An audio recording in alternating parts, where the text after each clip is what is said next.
Are all batteries the same? That's like asking if all soccer players are the same.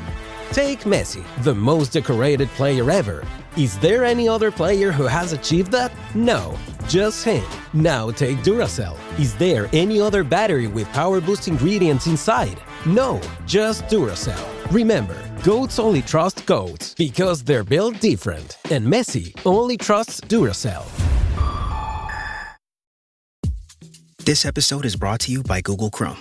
You think you know a browser, but Gemini and Chrome? That's new. It can help you with practically anything on the web, like restoring a vintage motorcycle from a 50-page restoration blog, or finally break down that long article you've had open for weeks. Gemini and Chrome is here for it. Ready to make anything online make sense? There's no place like Chrome. Check responses, setup required, compatibility and availability varies, 18+.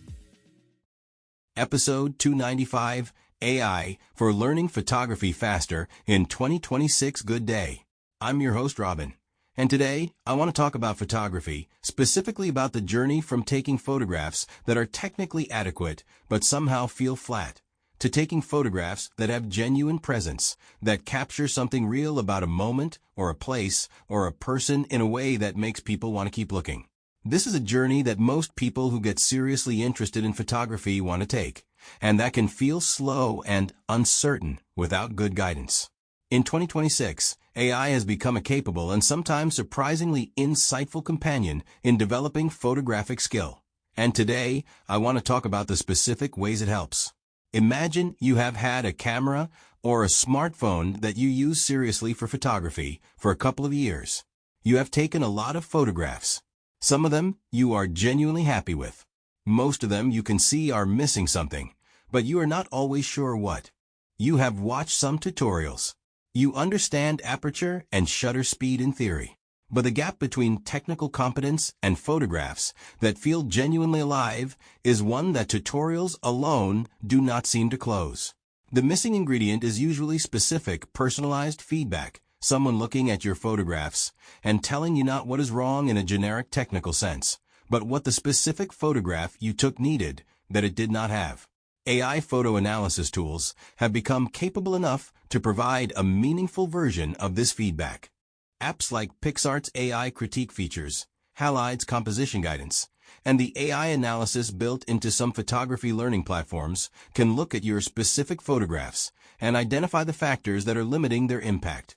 Whether that is a compositional issue like a distracting element at the edge of the frame, a lighting quality issue that could have been addressed by waiting for the light to change or moving slightly, a depth of field choice that created confusion about the subject, or a processing choice that has pushed the image in a direction that does not serve what was captured. This kind of specific, image-specific feedback accelerates learning in a way that generic technique instruction cannot, because it connects the abstract principles to your actual photographs, rather than to example images that may feel remote from your own work. Composition is one of the areas where AI guidance is most practically useful for developing photographers. The principles that underpin effective photographic composition, the rule of thirds, leading lines, the relationship between subject and background, the use of negative space, the management of edges and corners, are describable in words, but are genuinely learned through seeing and through feedback that connects the principle to a specific image. AI tools that can analyze a photograph and explain why the composition is or is not working, with reference to the specific elements in that specific image, provide a form of learning that is closer to working with a skilled mentor than to reading a textbook. For those learning to use manual camera settings, AI assistants can provide immediate, contextual guidance in a way that is more accessible than a manual. Instead of trying to remember the general principle of the exposure triangle, you can describe your specific shooting situation to an AI, a fast-moving subject in mixed artificial and natural light, for example, or a portrait in harsh midday sun, and receive a specific starting point recommendation for aperture, shutter speed, and ISO, with an explanation of why those settings make sense for that situation. This helps people learn the relationships between settings in the context of real shooting situations rather than in the abstract. Post-processing learning is another area where AI has significantly lowered the barrier to entry. Software like Lightroom and Capture One has AI tools that can make intelligent initial adjustments to photographs, correcting exposure, balancing color, removing distracting elements. But more valuably, they can explain what adjustments have been made and why, which provides a learning opportunity rather than just a result. Some AI-assisted editing tools offer a mode where they show you the adjustments applied in before and after form with explanations, creating a tutorial out of your own photographs, rather than out of example images. The honest thing I want to say is that photography is ultimately learned by taking a very large number of photographs, looking at them critically, and taking a very large number more.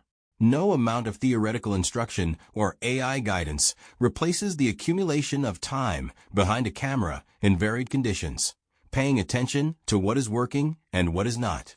What AI does is make the critical evaluation of what you are producing more specific and more accurate, which means the learning from each photograph is richer. The time behind the camera is yours to put in. The AI helps you get more from it. Next time, we'll talk about how AI can help you build easier weekly cleaning schedules, because maintaining a clean home without it taking over your weekends is genuinely more achievable than most people's current approach suggests. Have a wonderful day.